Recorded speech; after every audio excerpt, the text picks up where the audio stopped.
So I saw what is unironically one of my most anticipated movies of 2025, which is Den of Thieves Pantera, and I had such a great time with it.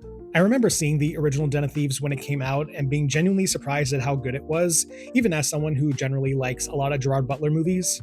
But this one had a sort of, it's the kind of movie where people will call it something like a dollar store heat, but it will wear that kind of branding as like a badge of honor. It is very proudfully trashy and vulgar and just really kind of transcended into this plane of really quality dirtbag cinema.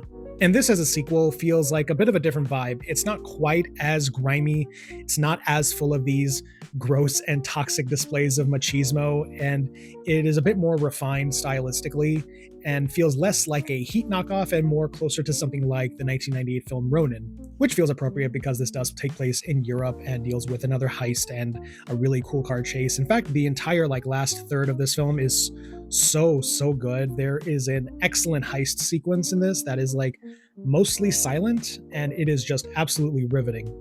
Gerard Butler and O'Shea Jackson Jr. work really well together, and I really like their chemistry and their banter and the way they kind of go back and forth, especially as they have to work together now as opposed to kind of combating each other like they did in the original. And it just brought a really interesting energy to the heist plan that they have going on, and I just found it really satisfying. So yeah, as a sequel, I think this one is really solid. If you enjoyed the first one, you'll probably have a good time with this like I did. It does a great job at bringing a different angle to the proceedings as opposed to just doing the same thing that the first one did. And even if you didn't like the first film, I think you'll have a better chance of enjoying this one because, like I said, it feels a bit more palatable and not quite as gross as the first one. So there is that.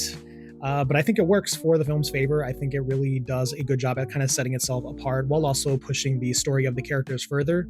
And if they do make a third one, I'm going to be there on day one.